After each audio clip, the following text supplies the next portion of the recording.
stand up and speak a little bit more about Bill 1, the Result-Based Budgeting Act. And have to say that as the debate goes forward and a few more thoughts come to my mind, that it really is disappointing. I can't help but think of Shakespeare and now protest too much for an innocent man. And I think that this government protests too much to be fiscal conservatives, that they went through a time where they went through the cycle of going into multi-billion-dollar debt in the late 80s, early 90s. We struggled and came out of that up until 2005. We then had the great boom for 2 or 3 years and were able to put a lot of money into the sustainability fund. And I might say the reason why they were able to do that is because there wasn't the capacity or the projects online that they could spend the money fast enough. And thank heavens for that, because if they could have found a dollar store to spend another dollar, I think they would have spent it. That they bought up and did everything they could possibly get bids on. But it's interesting that they bring this bill forward as Bill 1, and as I mentioned earlier talking during the amendment, the last 3 Bill 1s have been somewhat comical almost, where they protest that they're something that they're not. And so they think that in order to tell Albertans that, that we're fiscal conservatives, we'll bring forward Bill 1 and make the big announcement. It's interesting, though, how in the budget they've projected such fantastic revenue over the next 3 years going forward, but yet when you look back, they've had an incredible streak of revenue since 2003, where we've really been able to, like I say, we grasped our debt, we're able to pay it off, put money into our sustainability fund, and then we've spent that money. But it was interesting also because action really does speak louder than words. And earlier today in question period, the deputy or the House leader from Edmonton Whitemud was asked a question about protecting children on the farm, and he got up and he said something, and I wish that we could get answered quicker, but he answered something along the line that bills and legislations aren't what's going to make our children safe. It's what we've taught and how they're being protected. And again, so I want to say that the government House leader is absolutely right. This bill and these legislations are not going to turn this government into a fiscal conservative government that balances the budget. So it doesn't matter whether this bill or the budget passes, it is not going to change the behavior of this government, which is spend and spend more. And I think they've forecasted very, very eloquently that they, in the future, want to tax and tax more. And so they're going to take on that old saying is tax and spend government, and they gleefully do that. It's interesting that this government seems to have this concept at this point that Albertans are like spoiled children, that they can't have an idea of the bigger grasp of things, and if we don't spend this money, they won't vote for us. And so we have this desperate grab in this bill, Bill 1, stating that, we're going to go through everything and review it, so vote for us, you can count on us. And, it's interesting that many times I've heard about why democracies fail, or some people refer to it as the cycle of democracy. And there's an individual that is somewhat accredited, but again, the debate always goes on, this Alexander Fraser Tytler, or Alexander Fraser Tytler in 1770, that he wrote about the cycles of democracy.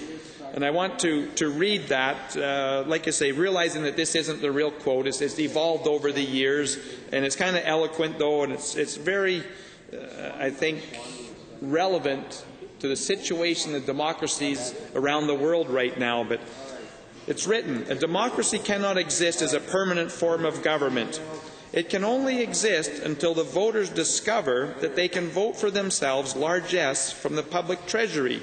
From that moment on, the majority always vote for the candidates promising the most benefits from the public treasury, with the result that a democracy always collapses over lousy fiscal policy." And it's always followed by a dictatorship in this quote. The average world's great civilizations before the decline has been 200 years. These nations have progressed in their sequence, from bondage to spiritual faith, from faith to great courage, from courage to liberty. And then we hit the top of the cycle, from liberty to abundance. And then from abundance, we go into selfishness, from selfishness to complacency, from complacency to apathy, from apathy to dependency. And then from dependency back again into bondage.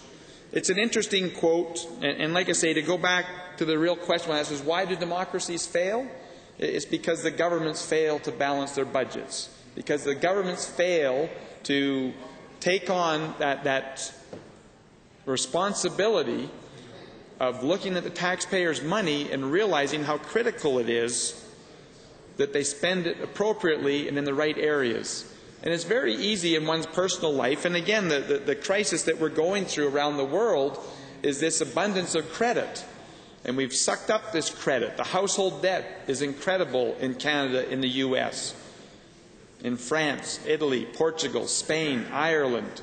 All of these areas, the bankers have been putting this out and allowing for easy credit and basically enslaving us to the point where how are we going to pay it back? What's going to be the end result of this major deficit and debt that they were running into? I remember, this kind of dates me, but Grease was a popular movie when I was going to high school.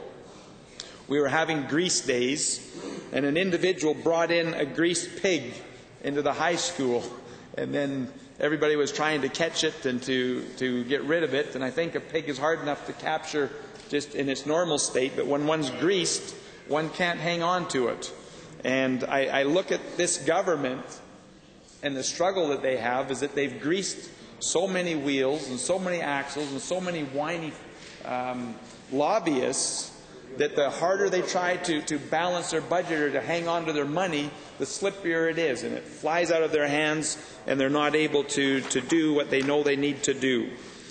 But what's most distressing today, Mr. Chair, that's come out is the continuing bullying and intimidation of this government. It's reprehensible and it's unacceptable. And I didn't understand when the member was asking the question to the Minister of Municipal Affairs on what was the relevance of this question. And then I find out that the minister had sent a letter to Linda Sloan, the president of AUMA, and says, you know what? We don't accept public criticism. That you're wrong to do that. And I'm paraphrasing. I could read the letter, but I was quite blown away when I saw it. And because of that, we're not going to come to your meeting Thursday morning, your breakfast meeting.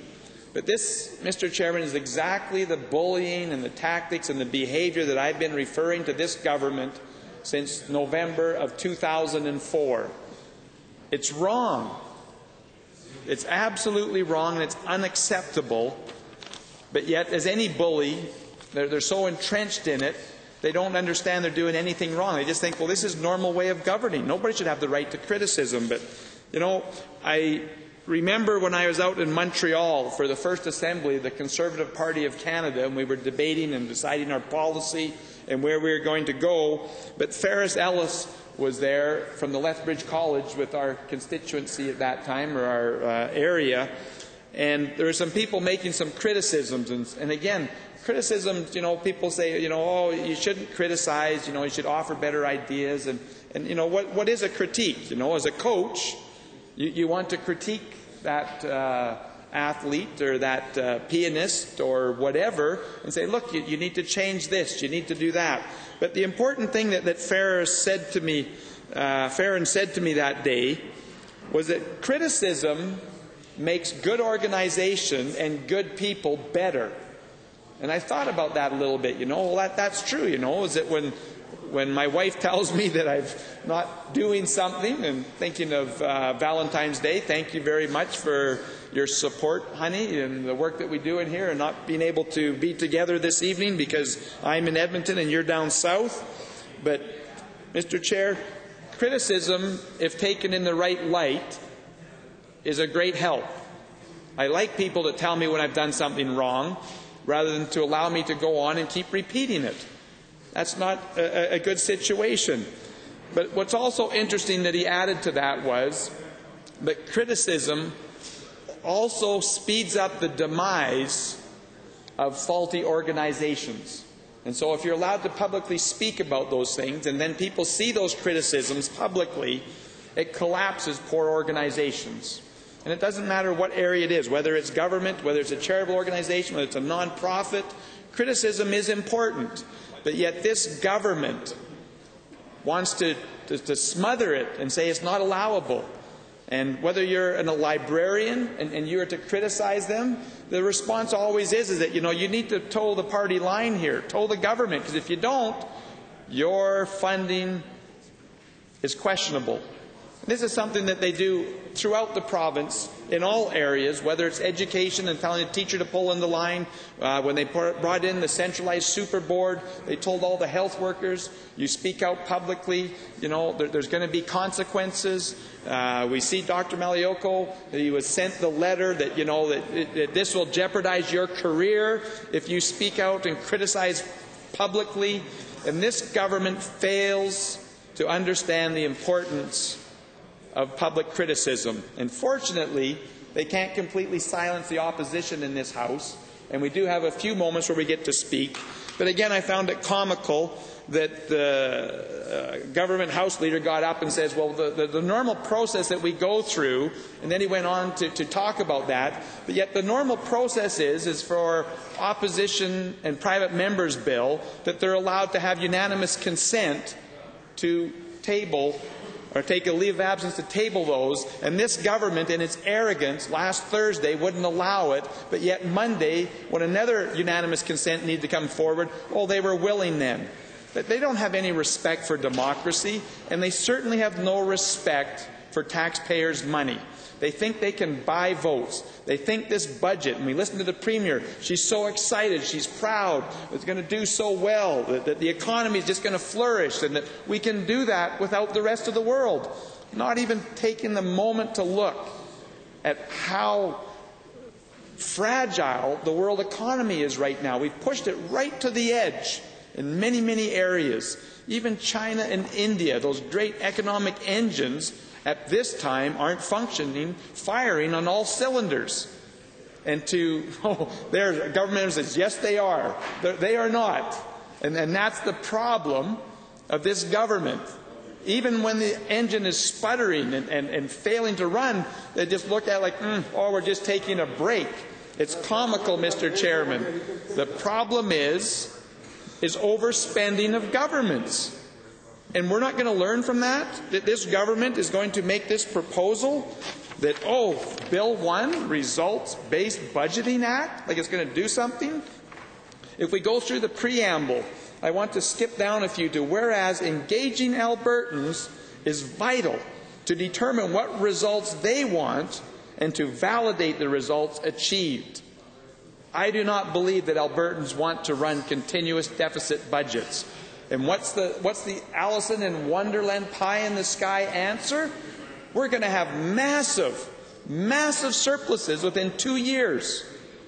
But yet when you look, where's that going to come from? Personal and corporate and resource revenue? It's unfathomable that we can be there. But there is always a chance. Never say never. But that doesn't mean spend like there's no tomorrow or it's coming in. Don't count your chickens before they're hatched. Don't count your revenue before it's in the bank. But this government is failing to do that, Mr. Chair. That Bill 1 is just a poor, poor excuse for a protest of a fiscally irresponsible government to say that we are going to focus on result-based budgeting going forward. Well, what have they been doing for the last 4 months when they prepared this budget? No results-based?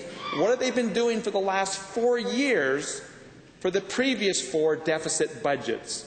Were those result-based? What were they basing their decisions on?